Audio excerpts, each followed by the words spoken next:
आकाशवाणी भोपाल से प्रस्तुत हैं प्रादेशिक समाचार।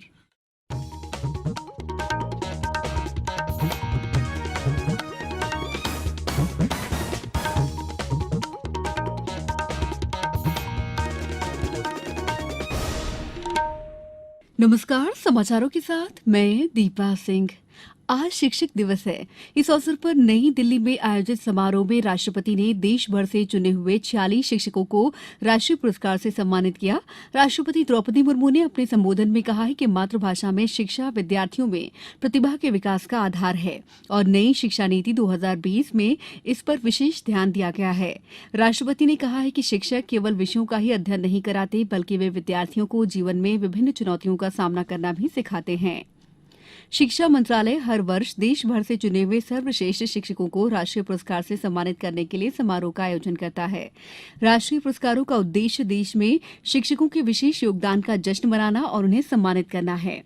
प्रधानमंत्री नरेंद्र मोदी ने भी शिक्षक दिवस पर विशेष रूप से उन मेहनती शिक्षकों को बधाई दी है जिन्होंने युवाओं के बीच शिक्षा का प्रचार प्रसार किया है। इधर प्रदेश में भी स्कूल शिक्षा के क्षेत्र में अच्छा काम करने वाले 14 शिक्षकों को आज प्रशासन अकादमी स्थित स्वर्ण जयंती ऑडिटोरियम में आयोजित समारोह में राज्य स्तरीय शिक्षक पुरस्कार 2022 से सम्मानित किया गया।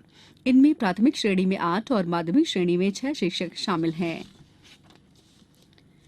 पशुपालन विभाग द्वारा राज्य पशुपालन प्रशिक्षण संस्थान भोपाल में कल बकरी पालन के प्रोत्साहन के लिए पशुपालकों के सम्मेलन का आयोजन किया जा रहा है। सम्मेलन का शुभारंभ पशुपालन और डेयरी मंत्री प्रेम सिंह पटेल करेंगे। सम्मेलन में मथुरा पशु चिकित्सा विश्वविद्यालय, जबलपुर पशु चिकित्सा विश्वविद्यालय और महू पशु चिकित्सा विश्वविद्यालय सहित बकरी पालन विशेषज्ञ पशुपालकों को बकरी पालन और पोषण आहार से उन्नत पालन की तकनीकों से अवगत कराएंगे।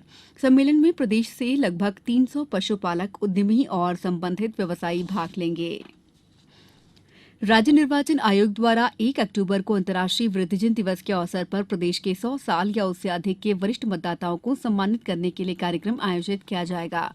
गौरतलब है कि ऐसे मतदाता स्वतंत्र भारत के प्रथम लोकसभा आम चुनाव 1951-52 से निरंतर चुनाव की प्रक्रिया में अपना अमूल्य योगदान देकर लोकतंत्र को मजबूत बनाने में महत्वपूर्ण भूमिका निभा रहे हैं। पूरे प्रदेश में ऐसी वृद्धजनों की संख्या 4,927 है। प्रदेश के श्योपुर जिले में सबसे कम 13 और उज्जैन जिले में अधिकतम 376 वृद्धजन हैं। जानकारी के मुताबिक सतना जिले के 81 वृद्ध मतदाता सम्मानित किए जाएंगे। प्रदेश में बीते 24 घंटों के दौरान कोरोना के 46 नए मामले सामने आए हैं, जबकि 79 मरीज कोरोना संक्रमण से मुक्त हुए हैं। नए मामलों में भोपाल में 18, इंदौर में 10, सीहोर में 4, रायसेन में 3, डिंडौरी, ग्वालियर और नर्मदापुरम में 2-2 व्यक्ति संक्रमित हैं। प्रदेश में अब सक्रिय प्रकरणों की संख्या 289 रह गई है। इधर प्रदेश में अब तक वैक्सीन के 12,88,38,000 से अधिक डोज लगाए जा चुके हैं। झाबुआ जिले में आदिवासी परंपरा का एक मुख्य पर्व नवई हर्षोल्लास से मनाया जा रहा है। इस साल फसलों की दृष्टि से बरसात भी अच्छी हुई है, इसलिए बड़ी संख्या में आदिवासी समुदाय के लोग अपनी नई फसल का पहला अंश लेकर स्थान देवता और ग्राम देवता सहित दिवालियों में श्रद्धापूर्वक चढ़ाते हुए देखे जा रहे हैं।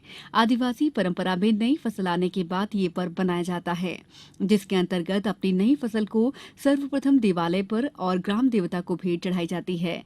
इस अवसर पर परिवार की बेटियों और बहनों को बुलाकर उन्हें नई फसल के व्यंजन बनाकर खिलाए जाते हैं और नए वस्त्र भी प्रदान किए जाते हैं। प्रदेश के अनेक हिस्सों में कल हुई बारिश के बाद मौसम वैज्ञानिकों ने आज से रीवा, शहडोल, जबलपुर और सागर संभागों में झमाझम बारिश का दौर शुरू होने की संभावना जताई है। वहीं भोपाल, इंदौर, नर्मदापुरम और उज्जैन संभागों के जिलों में कहीं कहीं गरज चमक के साथ वर्षा होगी। इसकी वजह 2 मौसम प्रणालियों को बताया जा रहा है। अब कुछ समाचार संक्षेप में। स्वच्छ भारत मिशन ग्रामीण के अंतर्गत आगरमालवा जिले में ओडीएफ प्लस मॉडल ग्राम बनाने के लिए प्रथम चरण में चयनित 152 गांवों के लिए नोडल अधिकारी नामांकित किए गए हैं। टीकमगढ़ जिले में जनपद पंचायत की स्थायी समितियों के गठन के लिए कलेक्टर ने पीठासीन अधिकारी नियुक्त किए हैं। बैतूल के 3 निकायों सारनी, आठनेर और चिचोली में नाम निर्देशन पत्र जमा होने की प्रक्रिया शुरू हो गई है। सतना में एमएलबी कन्या हायर सेकेंडरी स्कूल में चल रही प्रतियोगी परीक्षाओं की कोचिंग क्लास में कलेक्टर की अध्यक्षता में शिक्षक दिवस कार्यक्रम आयोजित किया गया। जबलपुर में बारिश के कारण बरगी बांध के 3 गेट फिर से खोलने पड़े हैं। इस बुलेटिन में इतना ही। नमस्कार।